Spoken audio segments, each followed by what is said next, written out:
El teléfono sonó, y nunca voy a olvidar esa voz. «Abuelito, ayúdame». Estaba llorando. Hablaba bajito como si tuviera miedo de que la escucharan. Al fondo, escuché una puerta cerrarse de golpe. «Mi madrastra dice que me voy a ir». Mi corazón se disparó. Agarré las llaves y salí sin pensar. Y esa noche descubrí algo que me partió el alma y reveló una traición dentro de mi propia familia. Antes de continuar, suscríbanse al canal y díganme en los comentarios desde dónde nos están escuchando.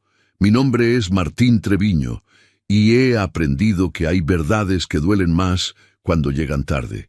Tengo 72 años. Trabajé 38 como ingeniero civil. Construí puentes, carreteras, casas que todavía están en pie. Enterré a mi esposa Carmen hace 9 años. Crié a mi hijo Sebastián con todo lo que tuve.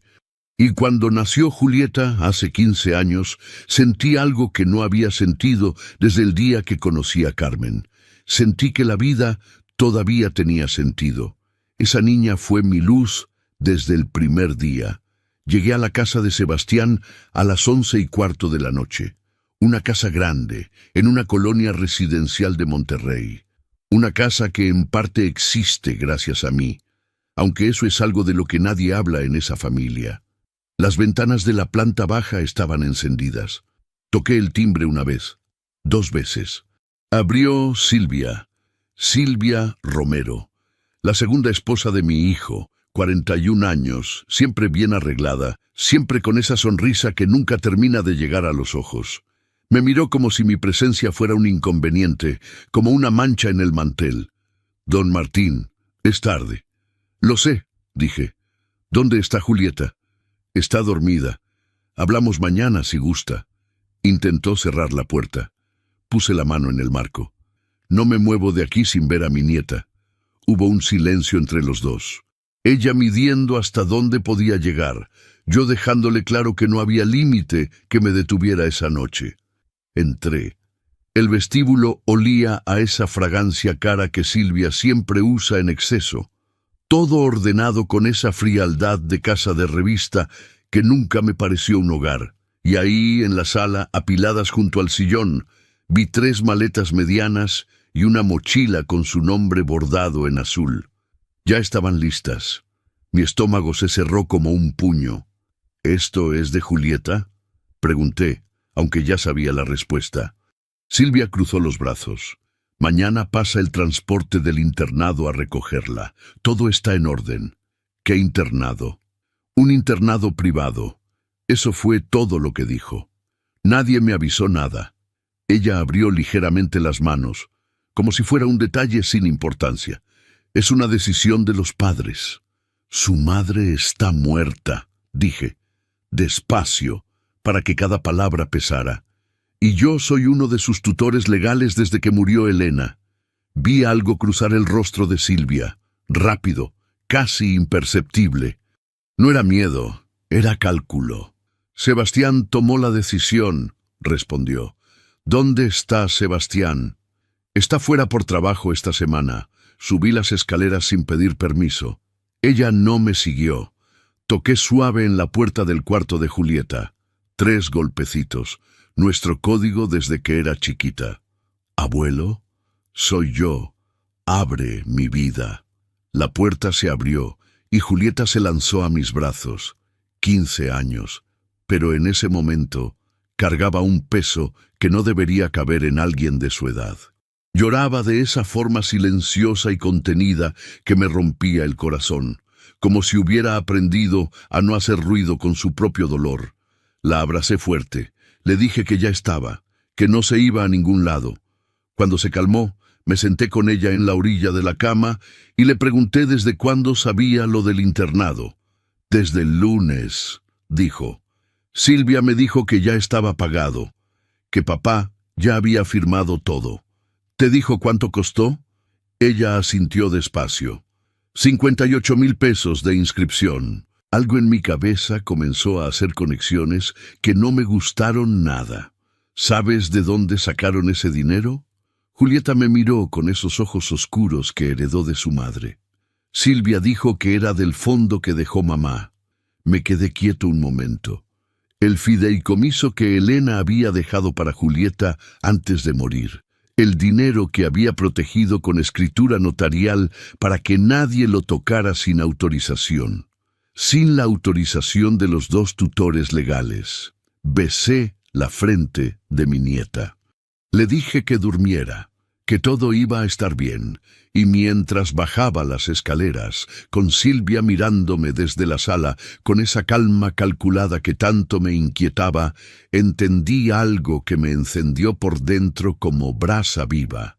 Yo seguía siendo uno de sus tutores legales, y nadie me había pedido ninguna autorización. Se creían que podían llevársela de esa casa sin mí. Estaban muy equivocados. Hay mentiras que se disfrazan de decisiones razonables, y esas son las más peligrosas. No dormí esa noche. Me quedé en la casa de Sebastián. Silvia no lo propuso, pero tampoco se atrevió a pedirme que me fuera. Me instalé en el sillón de la sala con una cobija delgada y los ojos abiertos, mirando el techo, escuchando la respiración de la casa a oscuras. A las 3 de la mañana escuché pasos en el pasillo de arriba, pasos ligeros, los de Julieta que reconocería entre 1000. Luego, silencio. Luego, el crujido del piso cerca de su cuarto. Se había asomado a ver si yo seguía ahí. Seguía ahí. Siempre iba a seguir ahí. Cuando amaneció, Silvia bajó vestida y peinada como si nada. Me ofreció café con esa cortesía fría que usa cuando quiere mantener las formas. Lo acepté. Necesitaba tener las manos ocupadas en algo mientras pensaba. «Don Martín», dijo, sentándose frente a mí con su propia taza. Entiendo que la situación lo tomó por sorpresa. «No me tomó por sorpresa», respondí. «Me excluyeron. Eso es diferente». Ella inclinó la cabeza levemente, como si estuviera considerando mis palabras. «Julieta no se adapta aquí. Eso es un hecho. Hay tensiones en la convivencia diaria que no son sanas para ninguno». «¿Desde cuándo hay tensiones?» «Desde hace tiempo, don Martín». «¿Y nadie me llamó para hablar de eso? ¿Ni Sebastián, ni usted?» Silvia tomó un sorbo de café. No respondió de inmediato. Eso me dijo más que cualquier respuesta. «¿Puedo ver el cuarto de Julieta?», pregunté. «Claro», dijo con una tranquilidad que me pareció ensayada. Subí. Lo que encontré me detuvo en la puerta. El cuarto de mi nieta, ese cuarto que ella había decorado con sus dibujos, sus fotos, su pequeña colección de libros, estaba casi vacío. No solo las maletas de abajo, los cajones estaban abiertos y vaciados. El escritorio limpio. Los cuadros de la pared descolgados, dejando rectángulos más claros en la pintura como cicatrices. No era el cuarto de alguien que se va temporalmente. Era el cuarto de alguien que no iba a volver. Escuché a Silvia detrás de mí. «Ya que va a estar en el internado, pensamos aprovechar el espacio», dijo. «Sebastián necesita un lugar para trabajar desde casa, un escritorio, estantes para sus archivos». Me volteé despacio. «¿Ya tienen muebles elegidos?» Ella no parpadeó. «Estamos viendo opciones». Bajé sin decir más. Volví a la sala y me quedé un momento mirando las maletas. 3 maletas y una mochila. Todo lo de Julieta en esa casa cabía en 3 maletas y una mochila. 15 años de vida de una joven reducidos a eso. Me senté. Saqué el teléfono y marqué a Sebastián. No contestó. Le mandé un mensaje. «Llámame en cuanto puedas. Es urgente». Mientras esperaba, Julieta bajó las escaleras. Traía el pelo recogido y ojeras que delataban que tampoco había dormido bien.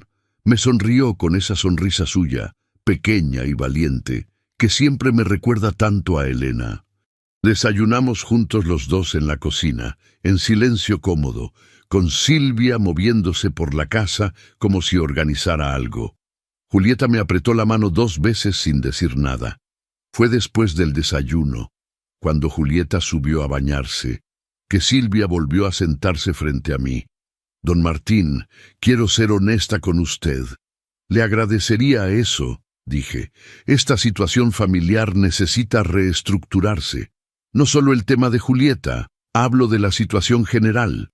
Sebastián y yo llevamos tiempo hablando con un asesor sobre cómo organizar mejor los bienes, las responsabilidades, el futuro.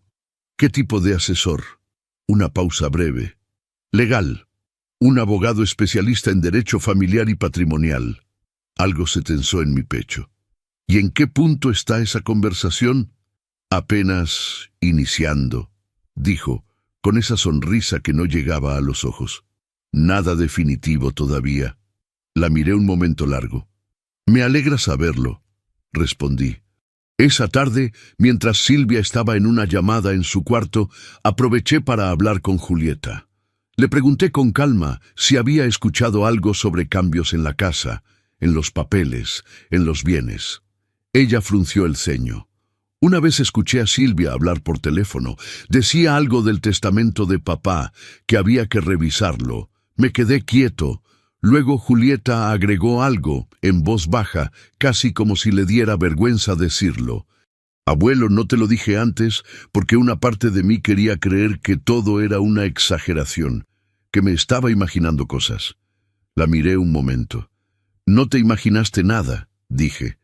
Esa misma noche, ya más tarde, de regreso en mi casa, llamé a mi propio abogado. Le conté todo, y él me dijo algo que me quitó el sueño por completo. Sebastián había iniciado trámites para ajustar disposiciones patrimoniales, sin avisarme, sin decir una palabra. Y fue en ese instante que lo entendí todo con una claridad brutal. Julieta era solo el primer paso. Cuando uno lleva 72 años en este mundo, aprende a reconocer el momento exacto en que una situación deja de ser un malentendido y se convierte en algo calculado. Ese momento llegó a las 9 de la mañana del día siguiente, sentado frente al escritorio de mi abogado. Licenciado Ramírez, 48 años, serio, preciso, de esos que no pierden el tiempo con palabras innecesarias. Lo conozco desde hace más de 20 años. Fue él quien me ayudó a dejar en regla la tutela de Julieta cuando murió Elena. Y fue él quien, esa mañana, puso sobre el escritorio una carpeta azul y me miró con la expresión de quien está a punto de decir algo que no va a gustar. Don Martín, revisé el fideicomiso que Elena constituyó antes de fallecer. ¿Y? El valor actual del fondo es de 1.400.000 pesos. Bien administrado, con rendimientos conservadores, tal como ella lo instruyó. 1.400.000 pesos. El dinero que Elena había reunido con años de trabajo como contadora, con disciplina y con el amor silencioso de una madre que sabía que el tiempo no estaba de su lado. Todo guardado para su hija. ¿Tocaron el fondo?, pregunté. Se realizó un retiro de 58.000 pesos hace 12 días. Concepto, gastos educativos, la inscripción al internado. Cerré los ojos un segundo. Eso es legal. ¿Podían hacerlo sin mi firma? El licenciado Ramírez entrelazó los dedos sobre el escritorio. Ahí está el problema, don Martín. Para retiros destinados a educación existe un margen de acción para el tutor activo. Sebastián se presentó como el tutor que estaba a cargo en ese momento. Pero el fideicomiso tiene una cláusula específica que muchos no leen con atención. Me entregó una hoja marcada con pluma roja. La leí despacio. La cláusula era clara. Cualquier cambio de residencia permanente de la beneficiaria menor de edad requería la firma y consentimiento expreso de ambos tutores legales. No era sugerencia, era condición vinculante. Si Julieta sale de esa casa de forma permanente, dije sin terminar la pregunta, el derecho de uso y habitación que le corresponde podía volverse discutible y más fácil de atacar, confirmó el licenciado. Y según el instrumento notarial que Elena también dejó, ese derecho le corresponde a Julieta hasta cumplir 21 años. Era exactamente lo que ellos querían debilitar. Apoyé los codos en el escritorio y me tomé un momento. La casa donde vivía Sebastián con Silvia y Julieta no era solo la casa de Sebastián. Elena había aportado una parte significativa cuando la compraron juntos, y eso estaba documentado. Esa aportación, convertida en un derecho de uso y habitación para su hija, quedó protegida en los papeles que Elena firmó semanas antes de morir, como si supiera, como si una parte de ella presintiera que necesitaba dejar todo bien amarrado. ¿Cuánto vale esa casa hoy?, pregunté. Hice una estimación basada en valores de la zona, dijo el licenciado. Aproximadamente 4.800.000 pesos. 4.800.000 pesos. Y Silvia quería que Julieta saliera de ahí. No para que estuviera mejor, para que esa propiedad quedara libre de cualquier compromiso legal hacia la hija de Elena. Me levanté despacio. Fui hasta la ventana. Afuera, la calle seguía su ritmo normal, ajena a todo. Un señor paseaba a su perro. Una muchacha esperaba el camión con audífonos puestos. La vida ordinaria, indiferente. Licenciado, dije sin voltearme, ¿qué pasa si intento bloquear el traslado? Con su firma y la cláusula del fideicomiso, tiene argumentos sólidos para solicitar una medida cautelar. No es garantía absoluta, pero es un paso real. ¿Cuánto tiempo tomaría? En turno de guardia, podemos tener una orden provisional en 24 a 48 horas, mientras el juzgado de lo familiar resuelve la medida formal. Hay que moverse rápido. Me volteé. Entonces, actuamos hoy. El licenciado asintió y comenzó a escribir. Yo me senté de nuevo y observé sus manos moverse sobre el teclado, construyendo el instrumento legal que iba a frenar lo que Silvia había planeado con tanta calma y tanta frialdad. Estaba pensando en Elena, en cómo había pasado sus últimos meses organizando papeles, firmando documentos, asegurándose de que nadie pudiera tocar lo que le correspondía a su hija. Había luchado desde la cama de un hospital por el futuro de Julieta. Y ahora alguien quería deshacer eso en silencio, sin que nadie se diera cuenta. Salí del despacho poco antes del mediodía. Caminé hasta mi camioneta y encendí el motor. Antes de arrancar, revisé el teléfono. Tenía un mensaje de un número desconocido, sin texto, solo un archivo adjunto, un documento escaneado. Lo abrí. Lo leí 2 veces. Era una solicitud preliminar presentada ante un juzgado de lo familiar. Una solicitud para declarar incapacidad financiera, sin dictámenes médicos, sin respaldo técnico de ningún tipo. La mía, firmada hacía 4 días. Me quedé inmóvil con el teléfono en la mano, sintiendo el frío del aire acondicionado de la camioneta como algo ajeno, lejano. Ellos no querían solo mandar a Julieta lejos, querían quitarme del camino a mí. Hay dolores que uno no puede prepararse para recibir, sin importar cuántos años tenga, ni cuánto crea conocer a las personas que ama. Sebastián llegó esa misma semana, por la noche. Yo lo estaba esperando, no en su casa. Lo esperé en la mía, sentado en la mesa del comedor con 2 tazas de café y la carpeta del licenciado Ramírez entre las manos. Le había mandado un mensaje claro. Necesito verte hoy. No es opcional. Llegó a las 9. Traía la corbata aflojada y esa expresión de cansancio que últimamente parecía vivir permanentemente en su cara. Mi hijo, 44 años. El mismo que yo cargué en brazos por ese mismo pasillo cuando tenía 3 días de nacido. Se sentó frente a mí sin saludar de beso como solía hacer. Miró el café y no dijo nada. Yo tampoco dije nada por un momento. Dejé que el peso del silencio hiciera su trabajo. ¿Sabes por qué te llamé?, pregunté al fin. Supongo que por lo de Julieta, dijo. Por lo de Julieta, por lo del fideicomiso, por los trámites que iniciaste sin avisarme, y por esto. Puse sobre la mesa el documento escaneado, la solicitud de incapacidad financiera, sin dictámenes médicos, sin respaldo técnico. Sebastián la miró. Vi su mandíbula tensarse.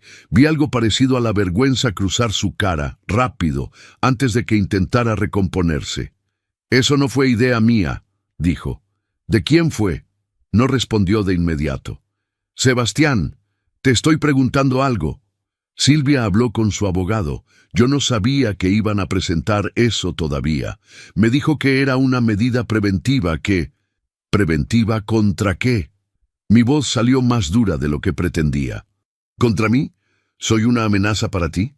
Mi hijo apoyó los codos en la mesa y se cubrió la cara con las manos un momento. Cuando las bajó, tenía los ojos rojos. «Papá, las cosas están muy difíciles. Cuéntame». Y entonces habló. Habló de verdad, quizás por primera vez en meses. Me contó lo que yo sospechaba pero no tenía confirmado. El negocio que había intentado levantar 2 años atrás había fracasado. No de golpe, sino despacio, de esa forma cruel en que fracasan las cosas cuando uno sigue poniendo dinero esperando que cambien. Las deudas acumuladas llegaban a 650,000 pesos. Préstamos con 2 instituciones financieras y uno personal con un socio que ya estaba perdiendo la paciencia. Y el retiro del fideicomiso. ¿Eso también fue Silvia?, pregunté. No, eso lo firmé yo.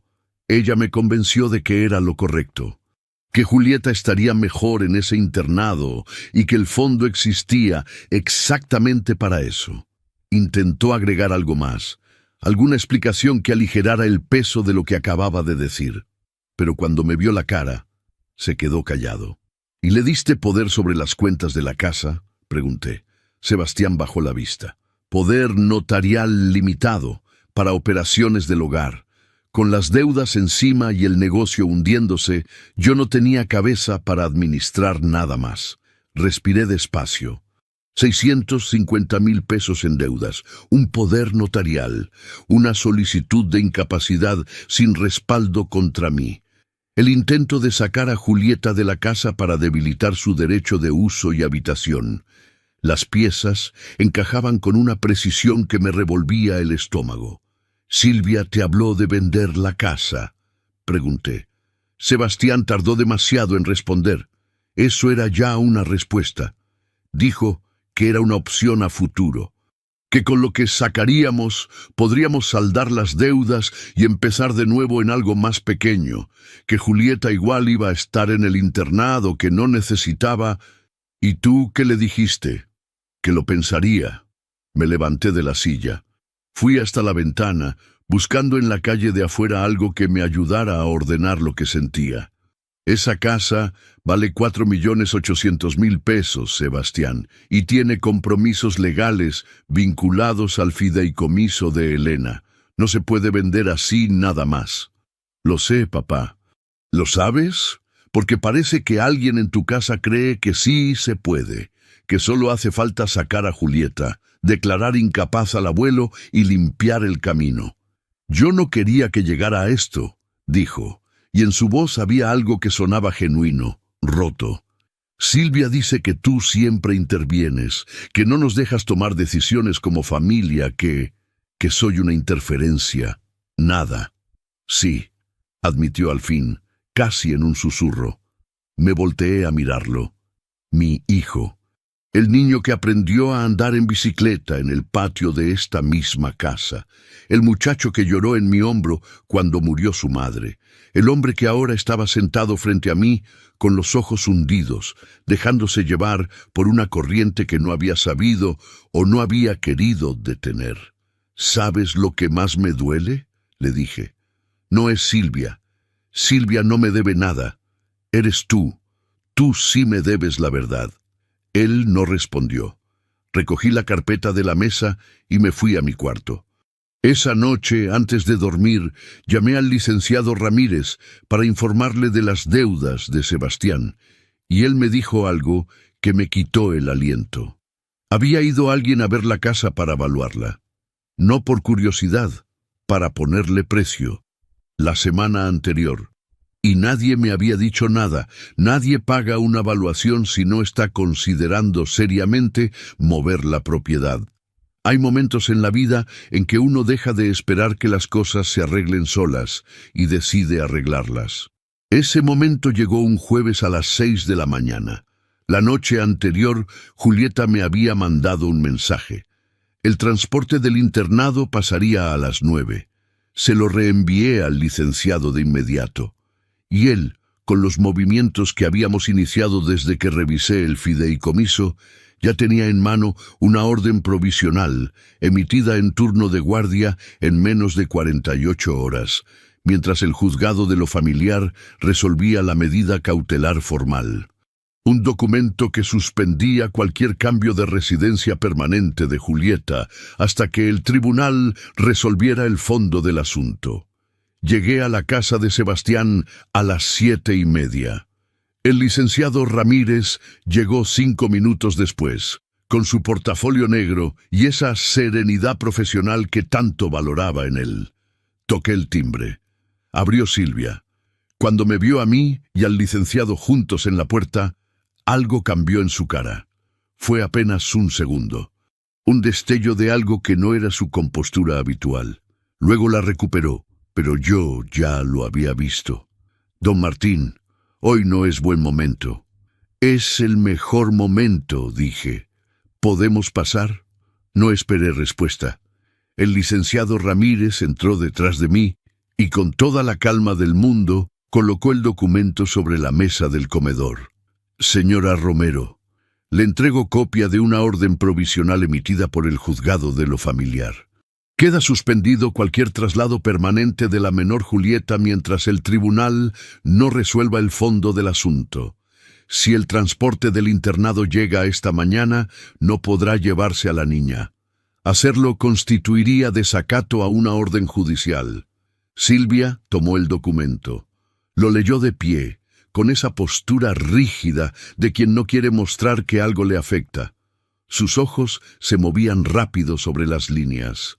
«Esto es un abuso», dijo al fin, con la voz tensa pero controlada. «Es la ley», respondió el licenciado, sin alterarse. Fue entonces cuando escuché pasos en las escaleras.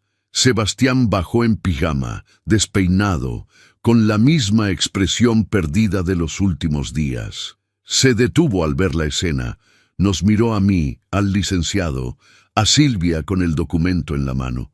«¿Qué está pasando?» «Tu padre», dijo Silvia con un filo en la voz que cortaba, «se metió donde no lo llamaron».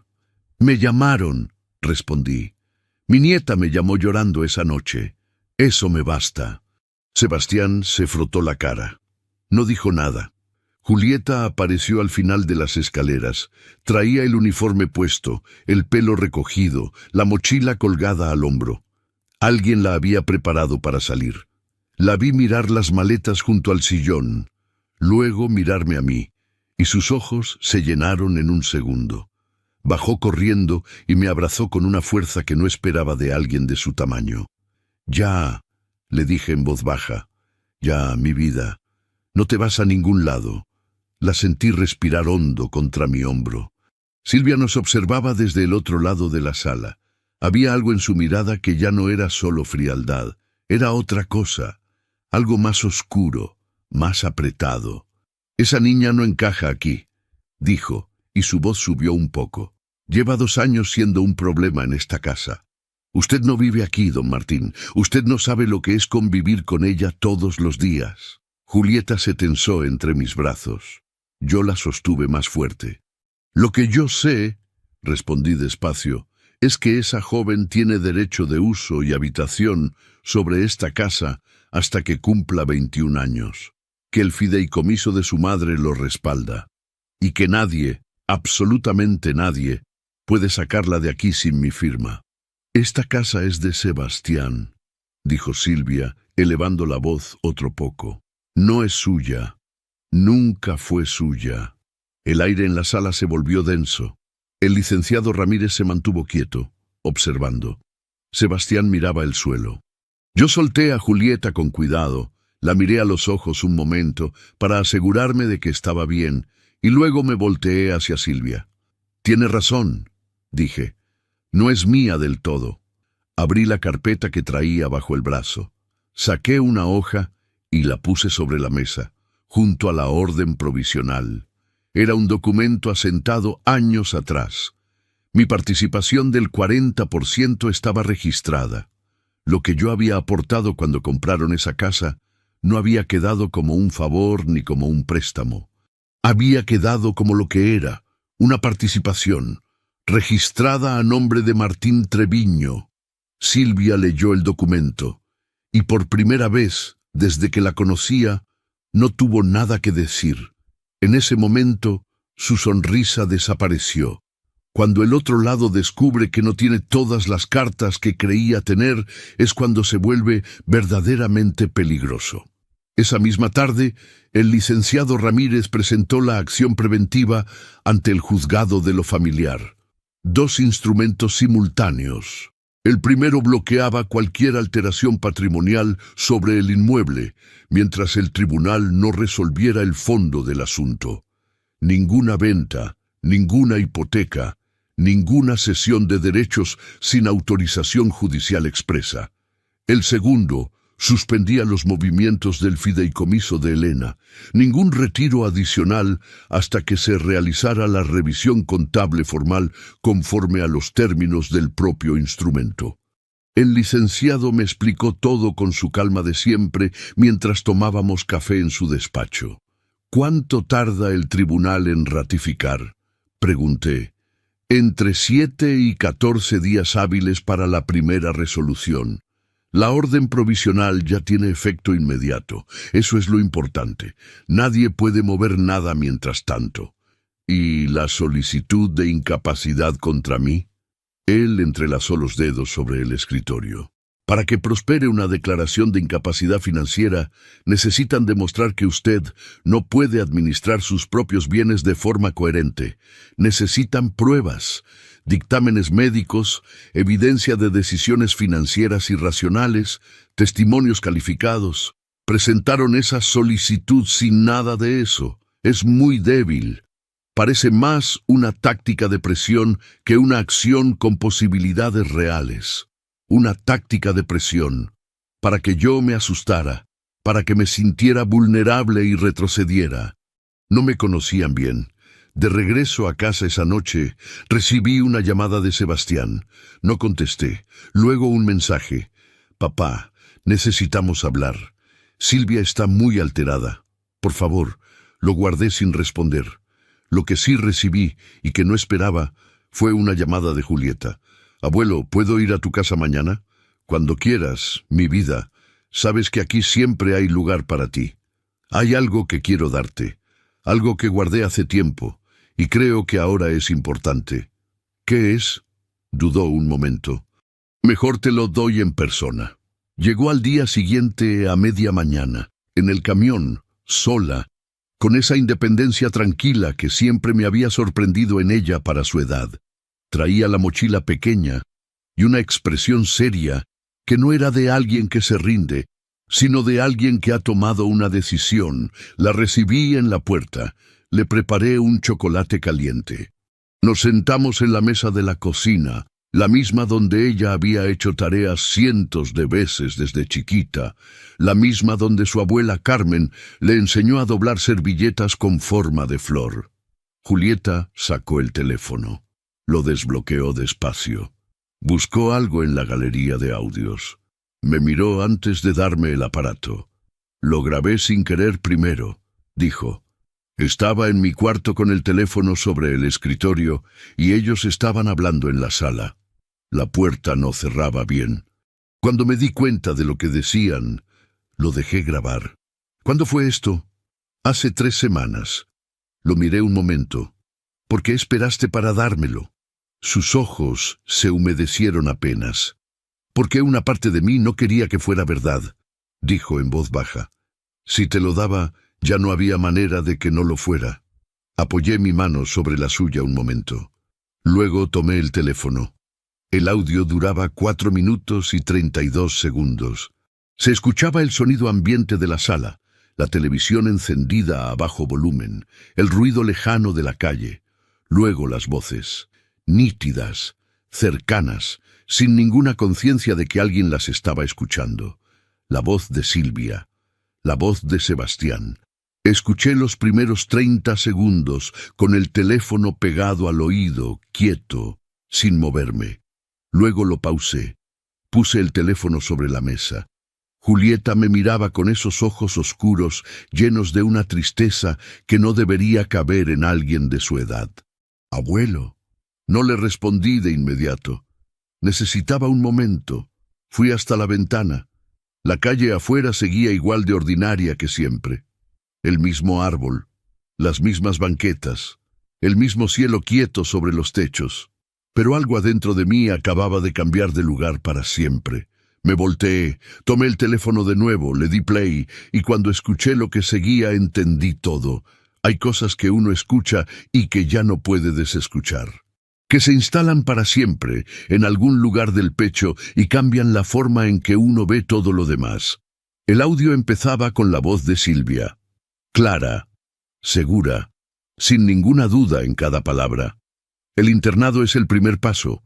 Una vez que la niña esté afuera, dejamos pasar 2 o 3 meses. Que todo se calme. Luego iniciamos la venta. La voz de Sebastián más baja, menos firme. ¿Y si mi papá se opone? Para eso está lo de la incapacidad. No tiene que prosperar del todo. Solo tiene que entretenerlo, que esté ocupado defendiéndose mientras nosotros movemos los papeles. Un hombre mayor peleando un proceso legal solo en algún momento se cansa. Silencio breve.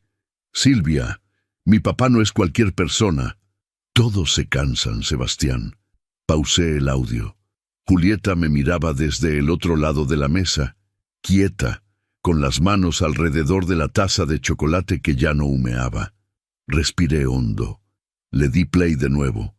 ¿Y lo de la niña?, preguntó Sebastián. El fideicomiso. Con ella fuera de la casa, ese derecho podía volverse discutible. Más fácil de atacar. La casa quedaría libre, valuada en casi 5 millones. Vendemos, saldamos tus deudas, compramos algo más pequeño y empezamos de cero. Sin la niña aquí, todo sería más sencillo. Una pausa larga. Sebastián, tú quieres seguir así, con las deudas, con la presión, con tu papá metido en todo. ¡No! Entonces, ya sabes lo que hay que hacer. El audio terminó. Me quedé mirando la pantalla negra del teléfono un momento. 4 minutos y 32 segundos. Eso era todo lo que hacía falta para entender lo que habían planeado. El internado no era una decisión educativa. Era el primer movimiento de una estrategia que incluía debilitar el derecho de uso y habitación de Julieta, eliminar mi participación registrada sobre la propiedad y neutralizar cualquier obstáculo legal que se interpusiera. Yo era un obstáculo. Julieta era un obstáculo. Hasta la memoria de Elena era un obstáculo para ellos, con sus papeles tan bien firmados, con sus cláusulas tan bien redactadas. Levanté la vista hacia mi nieta. ¿Entendiste lo que grabaste? Ella asintió despacio. No quería entenderlo, dijo, pero sí. Me levanté, fui hasta ella y le puse la mano en el hombro. Hiciste bien en guardarlo. Hiciste bien en dármelo. ¿Qué vas a hacer, abuelo? Lo pensé un momento. No porque no supiera la respuesta, sino porque quería decirla bien, con la calma que merecía. Lo que hay que hacer, dije. Esa tarde llamé al licenciado Ramírez. Le describí el contenido del audio antes de enviárselo. Escuché su silencio al otro lado de la línea. Ese silencio de abogado que procesa información con velocidad y sin aspavientos. Eso cambia el peso del caso considerablemente, dijo. Si el audio es auténtico y la cadena de custodia puede validarse por peritaje, tenemos evidencia de dolo, no solo de una mala decisión familiar. Hablamos de una maniobra patrimonial con intención documentada. ¿Qué sigue? Convocamos una reunión formal. Usted, Sebastián, la señora Romero, sus respectivos asesores. Ponemos las cartas sobre la mesa. Con ese audio de respaldo, la posición de ellos se debilita radicalmente, y dependiendo de cómo reaccionen, decidimos si escalamos ante el Ministerio Público o llegamos a un acuerdo patrimonial supervisado. ¿Cuándo? Puedo tener todo listo para el lunes. ¿Le parece? Me parece. Colgué. Me quedé sentado en el sillón de la sala, en mi casa, rodeado del silencio conocido de las paredes que habían visto pasar mi vida entera. La foto de Carmen en la repisa, el reloj de pared que ella eligió y que yo nunca cambié, el sillón donde Julieta se quedaba dormida de niña viendo caricaturas. Pensé en Sebastián, en el muchacho que había sido, en el hombre que se había convertido, en los 650,000 pesos que lo habían acorralado hasta el punto de permitir que alguien usara a su propia hija como ficha de cambio en un juego que él no había sabido detener. No sentía solo enojo, sentía algo más complicado que el enojo. Algo que dolía de una forma distinta, más profunda, más difícil de nombrar. El lunes llegó con un cielo gris y un frío que se metía por las ventanas mal selladas del despacho del licenciado Ramírez. Llegué primero. Pedí agua. Esperé. Llegó Sebastián solo, sin corbata, con la cara de quien no ha dormido bien en días. Me miró al entrar y luego desvió la vista. Llegó Silvia 5 minutos después con su propio abogado, un hombre joven de traje oscuro que cargaba un portafolio grueso y que entró con esa seguridad prestada de quien todavía no sabe en qué terreno está parado. El licenciado Ramírez cerró la puerta. Puso el teléfono sobre la mesa y antes de que nadie dijera una palabra, le dio play al audio. Silvia no se movió mientras escuchaba. Sebastián sí.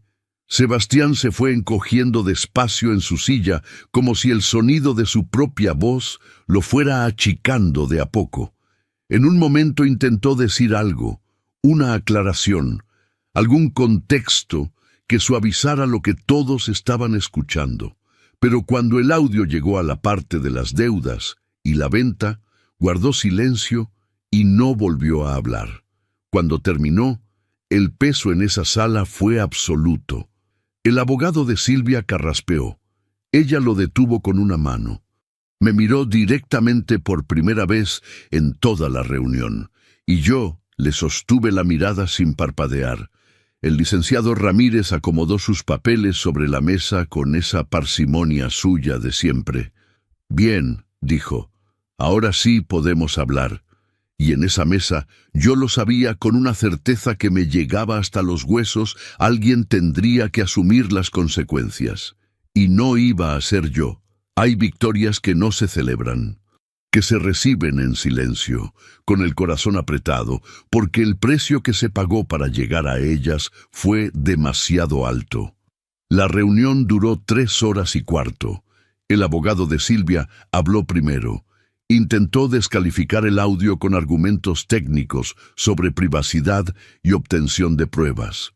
El licenciado Ramírez lo escuchó con paciencia y luego, con esa calma suya que nunca se alteraba, explicó punto por punto por qué ninguno de esos argumentos cambiaba el fondo del asunto, y dejó claro que el audio se validaría con peritaje si ellos insistían en pelearlo. La evidencia de dolo patrimonial era clara. La manipulación del fideicomiso de una menor, documentada. La solicitud de incapacidad presentada sin ningún respaldo técnico como táctica de distracción. Demostrable. Silvia escuchaba todo sin moverse, con esa compostura de quien calcula incluso mientras pierde. Sebastián no dijo casi nada en toda la reunión. Tenía las manos entrelazadas sobre la mesa y la vista fija en un punto entre sus nudillos. En algún momento, a mitad de la segunda hora, levantó los ojos y me miró. Solo un momento. Y en ese momento vi algo que no había visto en su cara en mucho tiempo. Vergüenza real. No la vergüenza de quien es descubierto, sino la de quien finalmente se ve a sí mismo con claridad. Aparté la vista. No era el momento. Cuando llegó mi turno, el licenciado Ramírez presentó la propuesta que habíamos preparado juntos. No era una propuesta de venganza, era una propuesta de orden. Primero, Julieta permanecería en la casa. Su derecho de uso y habitación quedaría blindado con una cláusula adicional en el fideicomiso que requería aprobación judicial para cualquier modificación futura. Ningún acuerdo privado entre adultos podría tocarlo. Segundo, mi participación del 40% sobre el inmueble sería incorporada a un fideicomiso de administración a favor de Julieta, bajo supervisión del juzgado de lo familiar, con restricción de cualquier venta o cesión hasta que cumpliera 21 años. Y aún entonces, solo con asesoría legal independiente. Tercero, la solicitud de incapacidad financiera contra mí sería retirada de forma inmediata y con constancia notarial. Si en un plazo de 72 horas no se presentaba el desistimiento, el licenciado Ramírez iniciaría acciones por uso malicioso del sistema judicial. Cuarto, el fideicomiso de Elena sería sometido a revisión contable formal conforme a los términos del propio instrumento. Cualquier retiro que no pudiera justificarse debería reintegrarse al fondo con los intereses correspondientes. El abogado de Silvia pidió un receso de 15 minutos. Salieron al pasillo. Yo me quedé sentado. El licenciado Ramírez sirvió agua. Sebastián seguía en su silla, como si no tuviera fuerzas para levantarse. «Papá», dijo en voz baja. «Ahora no, Sebastián. Solo quiero decirte que...» «Ahora no», repetí, sin enojo, solo con el peso de todo lo que había pasado entre los dos en esos días. Volvieron a los 12 minutos. El abogado de Silvia se sentó. Acomodó sus papeles. Hubo un intercambio tenso. Varias objeciones que el licenciado Ramírez fue respondiendo una por una, con paciencia y con la evidencia sobre la mesa. Finalmente, con la advertencia de que cualquier negativa podría llevar el caso al Ministerio Público, el abogado comunicó que su cliente aceptaba los términos. Silvia no miró hacia mi lado mientras su abogado hablaba. No volvió a mirarme en lo que quedó de la reunión. Los documentos se firmaron esa misma semana.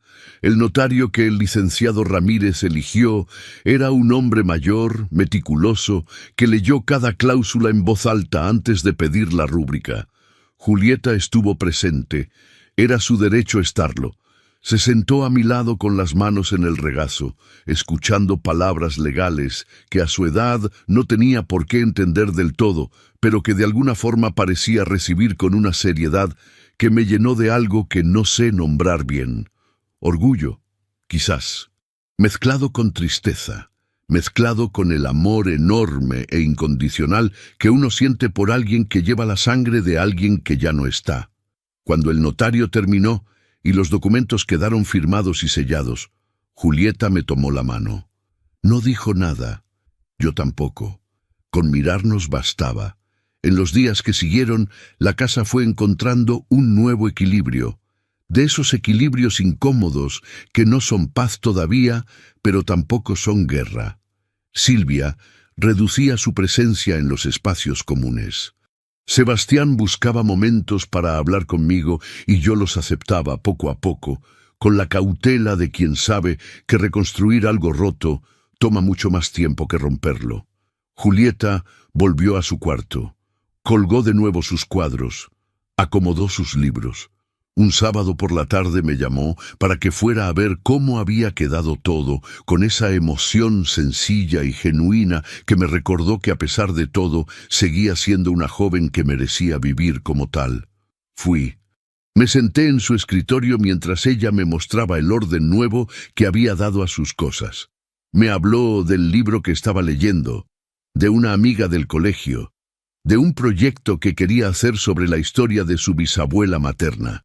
Me habló de Elena, de su mamá, de cómo a veces sacaba las fotos que guardaba en una cajita de madera y las miraba un rato antes de dormir. ¿La extrañas mucho?, le pregunté. Todos los días, dijo sin drama, como quien dice una verdad tan grande que ya no cabe en el llanto. Pero siento que ella arregló todo antes de irse. Como si supiera. La miré un momento. Sí sabía, dije. Tu mamá era muy inteligente y te quería mucho. Julieta asintió. Luego me miró con esos ojos oscuros suyos. Y tú también me cuidas, abuelo. Siempre. Salí de esa casa al atardecer, con el cielo tiñéndose de naranja sobre los cerros. Me quedé un momento junto a mi camioneta, respirando el aire fresco de la tarde, sintiendo el cansancio limpio de alguien que peleó lo que tenía que pelear. Pensé en Carmen, en lo que me habría dicho si hubiera visto todo esto. Probablemente me habría regañado por no haber actuado antes, y luego me habría apretado la mano con esa firmeza suya que siempre me decía más que cualquier palabra. Pensé en Elena, que desde una cama de hospital había encontrado la manera de proteger a su hija contra algo que todavía no tenía nombre ni cara, que había firmado papeles con manos débiles y visión clara, dejando armada una defensa que años después resultó ser exactamente lo que Julieta necesitaba. Las mujeres de esta familia siempre habían sido más fuertes de lo que nadie les reconocía. Entré a la camioneta, puse el motor en marcha, y antes de soltar el freno, me permití un momento de quietud. Solo un momento, para agradecer, para reconocer lo que se había perdido en todo esto y lo que, a pesar de todo, se había salvado. Mi nieta estaba en su cuarto, con sus libros, sus cuadros, su cajita de fotos, en su casa, donde siempre debió estar. Ellos intentaron alejar a mi nieta, intentaron quitarme lo que era mío, intentaron convencerse de que un hombre mayor, solo, cansado, no tendría las fuerzas ni las herramientas para defenderse, pero se olvidaron de algo fundamental. Se olvidaron de que todavía estaba vivo,